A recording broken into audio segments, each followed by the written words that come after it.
Developing tonight, the state of Indiana under attack after calls for boycotts against the state after it passes a religious freedom law that critics say is dangerous and bad for America.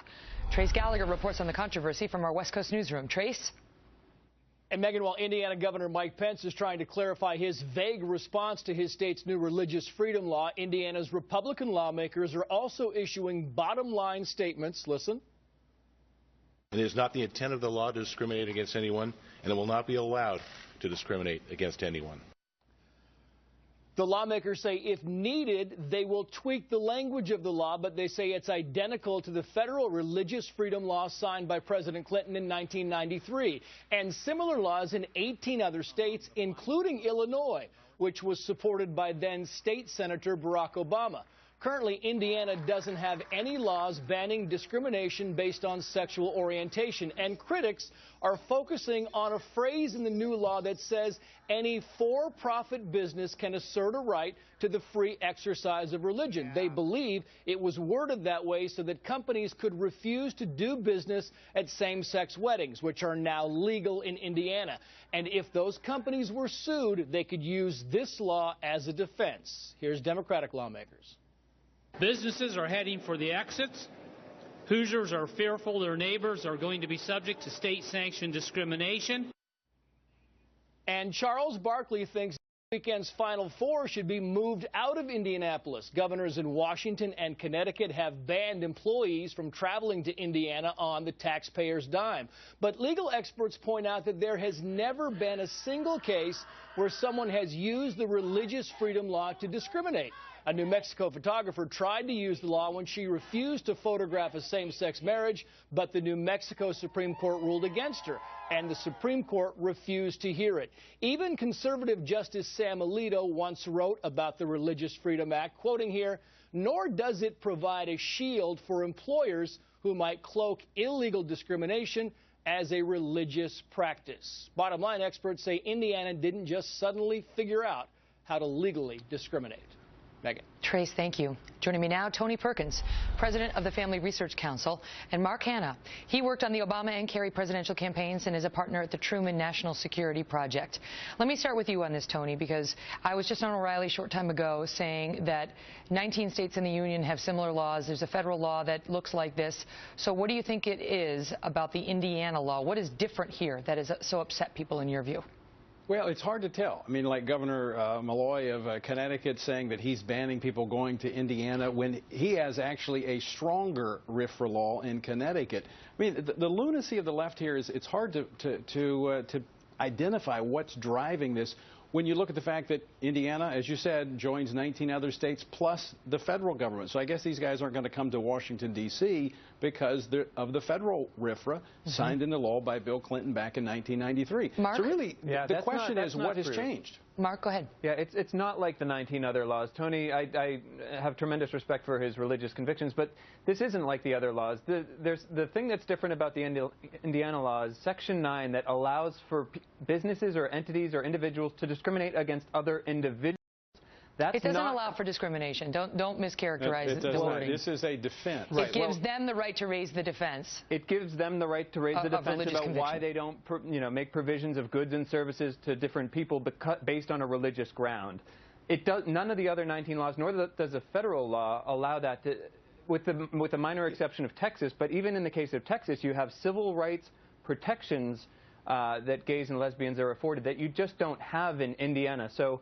Look, this is a fake and phony. Texas doesn't have it. So this is the thing. This law doesn't. A lot of folks on the left are saying, okay, so a lot of the states that have a religious freedom law also have a state law that recognizes gays and lesbians as a protected class that says you can't discriminate against them. But I looked at it, and it looks like, in fact, 14 of the states that have a law like this don't have a law that protects gays and lesbians. So Indiana's not really that unusual, Tony. It's not unusual. And look, let's be very clear what RFRA is. This is a shield to protect one's belief from government. It is not a sword to be used against anyone else, and it cannot be. It is a 5-step defense if someone is drawn into court because of government action. It absolutely is true. This is only a defense, and it is not an ironclad a defense at that, as has been pointed out, in some cases it has not worked in court as a defense. In all cases, when raised with respect to the gay rights issue, in all cases it has failed. Go ahead, Mark. I will just say, in Indiana right now, since this law has been passed, I can go to a pizzeria with my wife and a gay couple that we're friends with, and we can be refused service because... Oh, that's absolutely Tony, wrong. this is not fiction. No. This You are is fact. absolutely wrong. But just let me finish my point. Go ahead. The supporters of this law, including Advance America, used the case that people, like if you're a florist or a cake maker, you can refuse service to provide wait a minute. services You're using to gay two weddings. different Let me just say something. Let me just say something, and I have to give the floor back to Tony. But let me just set the matter straight legally. If you can discriminate legally against gays in Indiana right now, it's because they allow discrimination against gays. It's because they don't have an anti-discrimination law on the books against gays. If they had that, Mark, that would not be the case. Isn't that the real issue, Tony? And not a different law that tries to protect Muslim women who want to wear their headscarves and Jewish people who want to take off Saturday to observe the Sabbath. That's for Tony. What has changed since 1993, and the federal government took the first step, is that you do have a portion of the community that wants to force people to engage in a behavior such as weddings, photographers, florists. In a civil society, what we would do is we would say, oh, you don't want to service me? Fine, I'll go next door, I'll go down the street. I mean, but that's not what's taking place here. I mean, who would fathom the idea of someone going into a kosher deli and demanding a ham sandwich? We wouldn't tolerate that.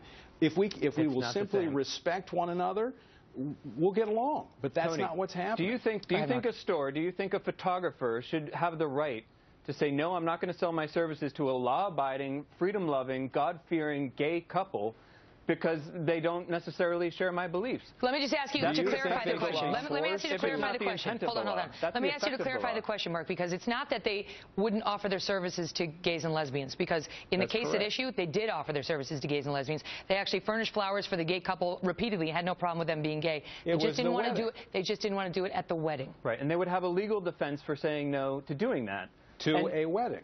Right, and now it appears that they would, although Mike Pence won't be specific about that. Go ahead, Tony. Your viewers right now. It's only because it would only be in the case. All have gay family members, colleagues. Look, well, first off, they have to have a religious defense, and if it's a marriage which they have religious conviction in their orthodox, substantiated religious views, there are no religious views that would say you cannot service someone of a different race or of a sexual orientation. That would never make it in court, and that's no what the supporters Christian of the law would advocate for that. I'll give you the last word, Mark, quickly. I was in church on Palm Sunday while the Republican Governor Mike Pence was giving an interview to ABC, and I can tell you that none of the parishioners, none of the people in my congregation are quaking in their boots about having to do business or sell services to get their gay or lesbian neighbors or friends. And they should be free to live according to their beliefs. That's all this is about.